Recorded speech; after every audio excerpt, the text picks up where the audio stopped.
Welcome to my channel. It's Nontobeko again, and today, as the title says, I'm doing a get to know me tag. So I've got a few questions and I hope I can answer all of them as truthfully as I can. Okay, let's get to it. What is your name and what does it mean? My name is Nontobeko and it means humility. Where did you grow up? I was born in Mpumalanga, the province, and then I lived there until I was 7 or 8.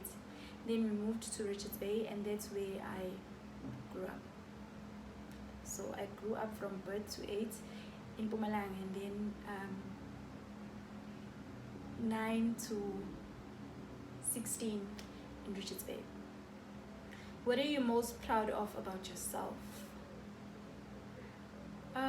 I am most proud of myself for not giving up on myself, for being able to beg myself to get up and keep it going. My biggest fear would be, I really am scared of dying without having fulfilled my purpose. I really want to die having done everything that God created me to do. I want to empty myself of everything. My biggest regret, do I have one? I think it's not a regret because I wasn't really conscious or in a sound mind, if so to speak. But I sometimes regret after I delivered my baby and she was late. I really wish I had asked them to give her to me to just sit with for some time, but I didn't. I delivered her and the next time I saw her was in that small coffin. My favorite way to pass time, I sleep. Good thing about how you are living your life right now. I am so in love with myself, you guys. I'm living life one day as it comes, and I've allowed myself to be human. I'm allowing myself to be human, to make mistakes. I'm one person that's very, very hard on themselves. I used to find it hard to forgive myself and to be lenient with myself and understand that, look man, you don't have it all figured out. But right now I'm at a place where I am okay. I'm very content and I am happy with my life. Where was I? Jesus, this thing. Do you have friends or just acquaintances? This is a very difficult question to answer because I would love to think that I've got friends and my friends love me and I love them. But if we're really being honest, I'm not a very good friend.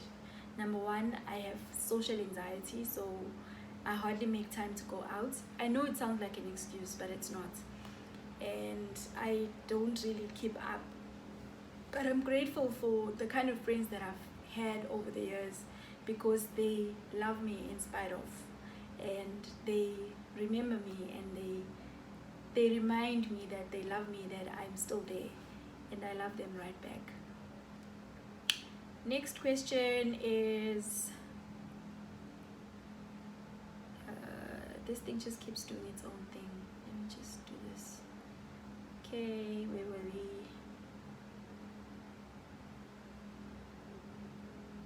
Have you forgiven yourself for past mistakes and failures? Definitely. Like I just said, I'm somebody that's very hard on themselves and I'm working on that. I have totally forgiven myself for all the mistakes that I've made because I'm only just human. And I am okay with all the failures. They needed to happen for me to become the person that I am. So we're good.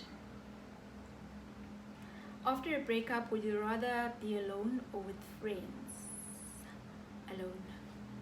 I feel that I deal better with things when I'm by myself. This is both good and bad. Maybe mostly bad for other people, but it works for me. I'm very awkward around people and I'm not used to being weak. I fail to allow myself. I find it hard to allow myself to be weak. to cry and to lean on somebody and all of that. It's very difficult. So I would rather be alone and deal with it. How do you get through hard times? I cry them out. I've learned that for me, the first thing that I need to do if like life is really kicking me in the ass is, you know what, admit and accept that, you know, yes, it's hard, there's nothing that we can do, and you tend to have all these emotions going on inside of you, so much so that you become so blinded of everything else that's good happening around you. So I've grown into allowing myself to feel everything that I'm feeling. Let it hurt me as much as it needs to hurt me. Let it do everything that it needs to do, and then let it go. Then I schedule time in my day. Some people find it weird. They say that I'm weird, but it works. I make time and I just allow myself to cry. I cry until I can't cry. I cry until nothing can come out. And then after that, I know that I'm good. You should try it. Let's see. What do you wish you could change about yourself? I wish I could open up more. I wish I could be trusting more with my feelings. I find it very difficult for me to trust people with my feelings because I often feel that they will not know what to do with it, and then I'll be disappointed. So I keep everything inside, and that's bad. And it has almost cost me a lot of relationships, but I'm working on that as well. I find it very, very difficult to open up and to be vulnerable and let people in. I really wish I could change that, like as in yesterday. What's the next question? When were you allowed to put on makeup? Never. Like, there's so many things that I wasn't allowed to do. I was raised by Christian parents. I was raised in a Christian family, and the old religion type of Christians, where a lot of things were just not allowed. You're not allowed to cut your hair. There's an interesting story about cutting my hair that I hope to tell someday. Not allowed to wear earrings, not allowed to wear pants, not allowed to wear makeup, lipstick and everything. So I was never allowed to do all of those things until I became an adult. I don't know what's going on with this background. It looks skewed, or it's me, or it's how this camera is, I don't know. But yeah, I was never allowed, and I only started experimenting with makeup I think 3 weeks ago. I'm still not confident and all of that, but I'm just, not that I need it, I'm joking, but yeah, I've only just started experimenting with it. I wear lipstick, and that has been enough for me for the longest time, until I think peer pressure just got the better of me. Next question is, are you satisfied with how you spend your money?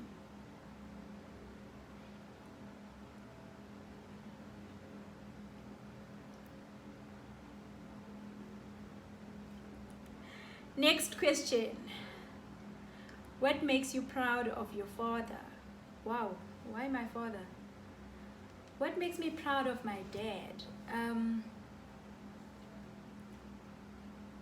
I love my father a lot. He's my favorite person, and our relationship has gone through the ups and downs over the years and has evolved, and a lot has happened in my family between me and him and family and all of that. But what I'm proud of my father for is him not wanting to take the easy way out, in terms of, you know, when you grow up, you tend to see things differently and understand things differently. And I was listening to an interview where this girl was saying they went through a tough time in her family, and they lost a lot of money and they went bankrupt, and their father was not able to provide for them, and he committed suicide. So that's just something clicked in my head that, you know what, I'm really proud of my father for not choosing to do that, but rather try to work at it. And he has, and he is. Another thing that I'm proud of my father for is knowing him as a stanch Christian man, that it's just the Bible and nothing else. We don't do this, we don't do that, it's just God. He actually went out of his way to do what needed to be done, what I needed him to do for me, and he allowed me to wear this. I'll probably tell the story about it sometime, but yeah, this was the first goat that was slaughtered in my family ever, like ever. This was the first time where all those things were done, where they burn impepho and speak to people and all of that. I'm very proud of him for being so flexible and not make everything about himself, but allow the process for me to happen. I'm really, really proud of him. My mom as well, I'm also very proud of her. After the whole thing happened, because I needed her to do something for me before everything, she took me to her mom's graveyard, and that was a very special moment for me, especially with how complicated my relationship is with her. But it was very special being there. We got there, she asked me to kneel down, and we both knelt down, and she prayed first, and then she spoke to her mom, and I'm gonna cry. She said that I'm paraphrasing. She said, "Mom, I know how much you loved me and how much you would do for me. This is my daughter, and if you could take the very same love that you had for me, that you still have for me, and just give it to her. Just let everything that she wants, if you have the powers to make it happen for her."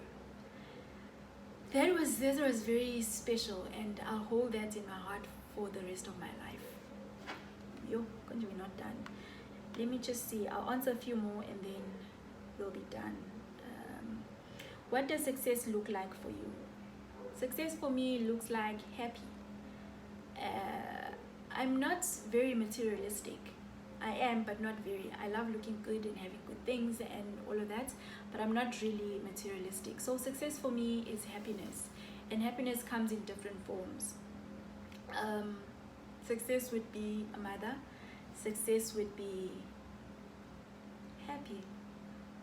That's the easiest answer.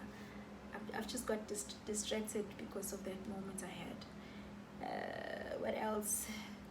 What made you want to start a YouTube channel? I must admit that I've wanted to do this for the longest time. Like I've mentioned it before, I've been wanting to start a YouTube channel, but I was scared of allowing myself out there like that, scared of opening up. And you know, when you open yourself up to the world of social media and how mean people can be. I remember I had this conversation with the guy that I smile with, and he said he's not sure if I'm ready for it, and he feels that if I do that, maybe it's going to affect me, and then I'm going to fall into depression and everything. So that was one of the reasons why I held it off for so long. But the one thing that I've wanted to do was, because I used to always look on YouTube, look for South African YouTubers and YouTubers in general who speak about their struggles and their trials and tribulations with mental illness, and I wasn't finding any. And I just had it so strongly in my heart that maybe I need to be that YouTuber, maybe I need to do this, and if people want to call me names, then so be it. But I believe that if I come out and tell my story, somebody else will be helped. And I'm so excited that I finally allowed myself to do it, and I'm looking forward to sharing everything and engaging with you and just having fun. Next question. Please don't die on me. Next question. How is your relationship with your parents? It's good. What are you committed to doing this year? I am committed to sticking to journaling. I have downloaded 2 apps, gratitude apps, where every day it prompts me to write something that I'm grateful for the day. I am committed to doing that every single day. I started on the 1st of January, and I want to carry it right through till the end of the year. I just want to write and reflect on each day, what made me happy, what I'm proud of, how my day was, because I told myself that I want to approach everything from a point of abundance, a point of gratitude, a point of feeling blessed and being enough. And that's the main thing for me. I just want to be grateful for everything, even for this opportunity. I'm ever so grateful. The fact that you are sitting there watching me, thank you. I'm grateful. I think this last question is, okay, it's not the last. What would you save if your house was on fire? My shoes. I'd save my shoes. I'd save my books, all of my books, and I would save my phone. This is going to be the last one. What advice would you give your 17-year-old? Wow. 17. When I was 17, that's where my whole life changed. From being a sheltered little girl staying at home, having everything done for me, and I had to move out of home. I had to be my own person. That's another story for another day. But the advice that I would give my 17-year-old is, don't let the fire that's burning inside you burn out. Because over the course of the years, I've been so determined and pushed so much and made so much of myself that I don't know what happened along the lines. I kind of lost it. The fire kind of dimmed off and my light was taken away and things happened. But if I could go back and see her and talk to her, I would just tell her to keep that fire burning and keep thinking and believing that she can do anything and everything. And she did. And she's back and she is doing it. Anyway, thank you so much for watching. I hope you learned a thing or two about me. If there's anything else that you'd like me to answer, comment down below. Thank you so much for your time. Please comment. Don't forget to share, like, and subscribe. Till next time, God bless you.